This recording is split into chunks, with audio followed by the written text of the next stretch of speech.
Halo pemirsa GPR TV dari Sabang sampai Merauke, dari Miangas hingga Pulau Rote. Bertemu lagi bersama saya Bilki Sabila dalam program Kominfo Newsroom.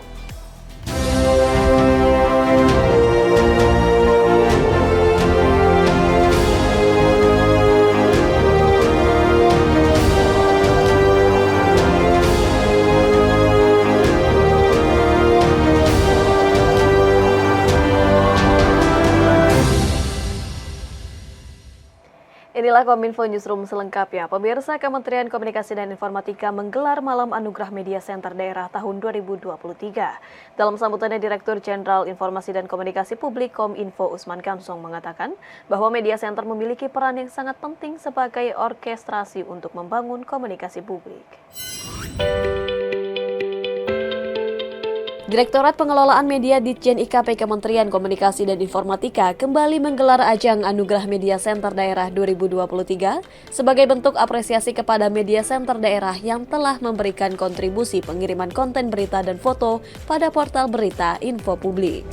Acara yang telah digelar sejak 2015 lalu tersebut bertujuan untuk menguatkan kerjasama dan jaringan komunikasi, serta mampu memberikan motivasi kepada daerah lainnya, yang diharapkan ke depannya bagi daerah yang belum memiliki media center untuk segera bergabung dan berkontribusi aktif dalam menyediakan informasi berkualitas lainnya. Direktur Jenderal Informasi dan Komunikasi Publik Kominfo Usman Kansong dalam sambutannya pada Malam Anugerah Media Center Daerah 2023 menyampaikan bahwa media center memiliki peran yang sangat penting sebagai orkestrasi untuk membangun komunikasi publik dengan narasi yang positif dan mampu menginspirasi masyarakat yang mana Kominfo sebagai konduktor utamanya.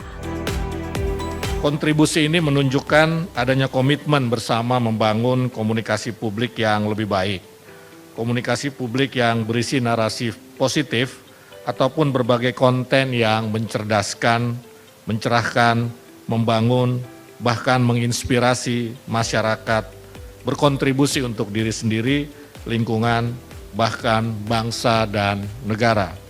Hari ini tentu sejalan dengan apa yang diamanatkan Instruksi Presiden Nomor 9 Tahun 2015 tentang pengelolaan komunikasi publik.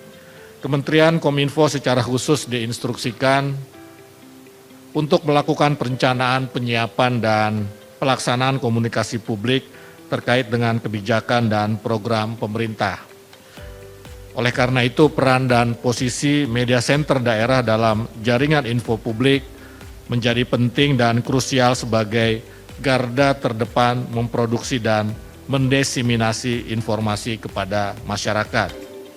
Pada kesempatan yang sama, dalam laporan Direktur Pengelolaan Media Ditjen IKP Kominfo Nursodik Gunarjo menyatakan, jaringan media center daerah di info publik sudah diinisiasi sejak 2007 sampai saat ini, telah memberikan kontribusi secara aktif memberikan konten online berupa foto maupun berita sebanyak 6.000 dengan kurang lebih 151 media center di dalamnya. Adapun para pemenang Anugerah Media Center 2023 ini telah ditetapkan berdasarkan SK Dirjen IKP yang ditentukan melalui penilaian oleh tim redaksi portal berita info publik yang memperhatikan kuantitas dan kualitas konten informasi serta arah pemberitaan yang telah ditetapkan oleh redaksi pada periode Januari dengan Desember 2022. Tujuan dari digelarnya AMC ini pertama tentu saja sebagai bentuk apresiasi kepada media center daerah. Yang kedua tentu saja menguatkan kerjasama dan jalinan komunikasi.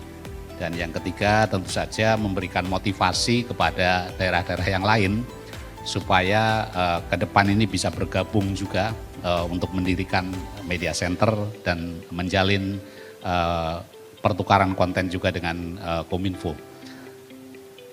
Kami laporkan Pak Dirjen bahwa untuk AMC tahun 2023 ini telah ditetapkan pemenangnya melalui SK yang sudah Bapak tanda tangani.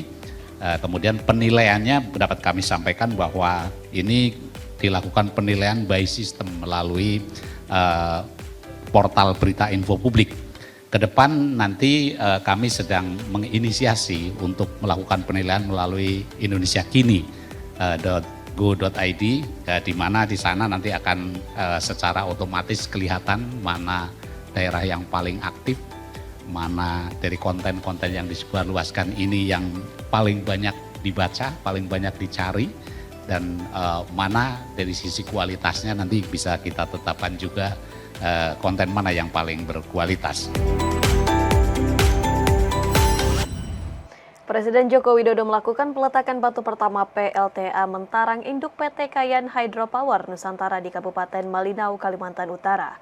Presiden berharap PLTA ini dapat memicu industrialisasi tenaga air, energi yang berkelanjutan bagi masyarakat sekitar, terutama ketahanan pasokan listrik untuk ibu kota baru di Kalimantan Timur.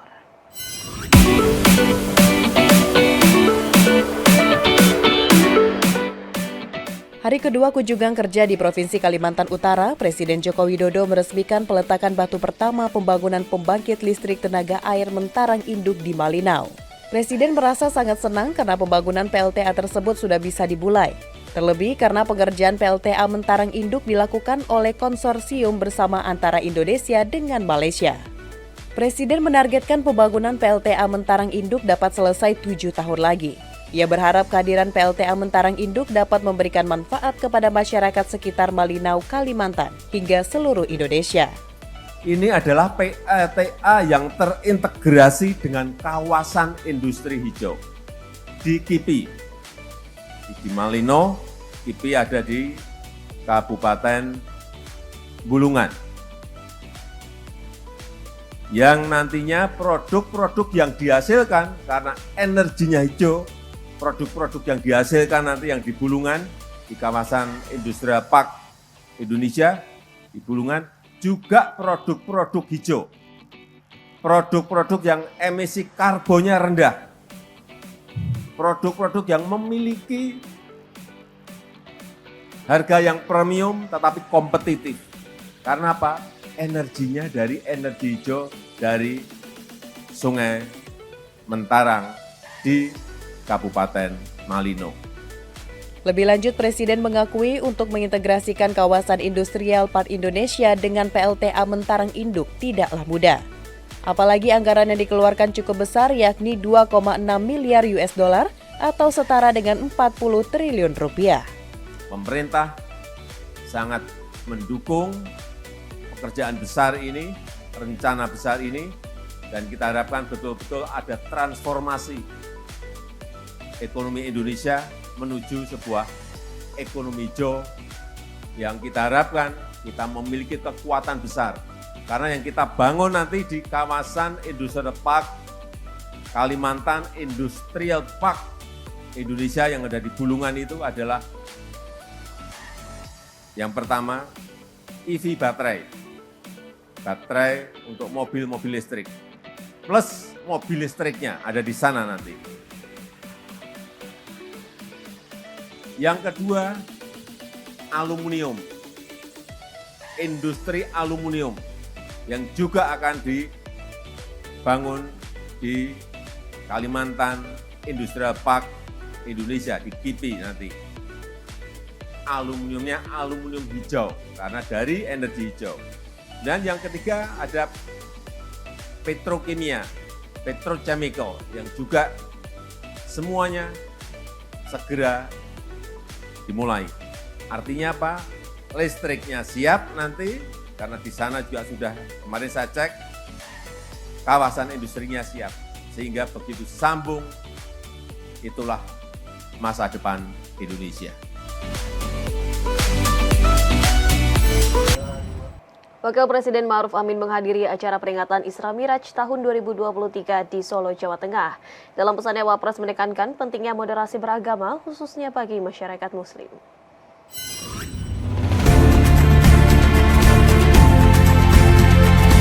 Dalam kunjungan kerja ke Provinsi Jawa Tengah, Wakil Presiden Kiai Haji Ma'ruf Amin menghadiri acara peringatan Isra Miraj Nabi Muhammad SAW tingkat kenegaraan tahun 2023. Di Masjid Raya Syed Zayed Solo, Wapres mengatakan bahwa Isra Miraj merupakan peristiwa penting sebagai momentum menguatkan sikap moderat. Menurut Ma'ruf, umat Islam harus mengamalkan sikap moderat dalam kehidupan berbangsa dan juga bernegara. Menjadi pihak terdepan dalam mengamalkan sikap moderat dalam konteks berbangsa dan bernegara. Sikap moderat ini sangat relevan dan harus dijadikan pedoman karena bangsa kita adalah bangsa yang majemuk. Dengan sikap moderat akan menumbuhkan kerukunan yang hakiki, baik antar sesama pemeluk agama, warga bangsa, dan anak manusia. Ia berharap momentum Isra Miraj dapat memberikan manfaat bagi pembangunan bangsa. Saya mengajak para ulama, tokoh masyarakat, para intelektual, beserta seluruh jajaran pemerintahan, beserta segenap komponen bangsa untuk ikut mendoakan keselamatan bangsa dan bersama-sama membangun bangsa dan negara dengan penuh keikhlasan, kejujuran, dan rasa tanggung jawab terhadap masa depan bangsa dan generasi yang akan datang menuju generasi yang hebat.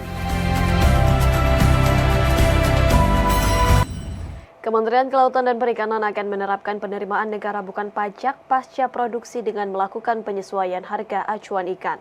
Nantinya pelaporan penerimaan negara bukan pajak pasca produksi ini akan dilakukan secara mandiri oleh para nelayan pengusaha perikanan.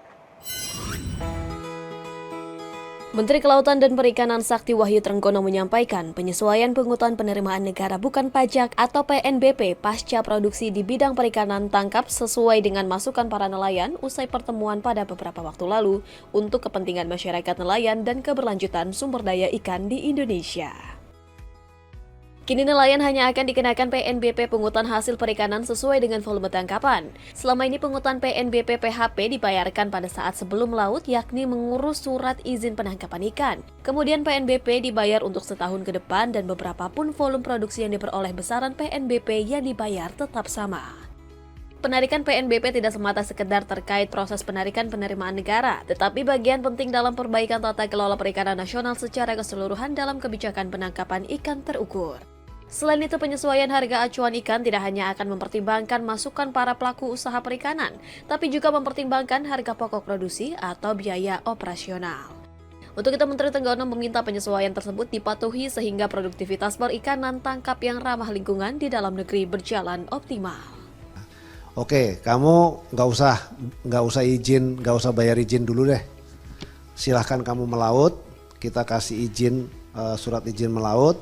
Nanti begitu kamu selesai melaut, kembali, kamu dapatnya berapa? Dapatnya berapa itu baru kamu bayar PNBP-nya. Ini fair, karena kalau seandainya mereka melaut, lalu kemudian tidak dapat apa-apa, ya dia tidak bayar. Itu contohnya, ini tahapan 1, namanya pasca produksi. Nah, dengan demikian memang akan terjadi peningkatan PNBP. Pemirsa, Kominfo Newsroom akan segera kembali dengan informasi lainnya. Sesaat lagi tetaplah bersama kami.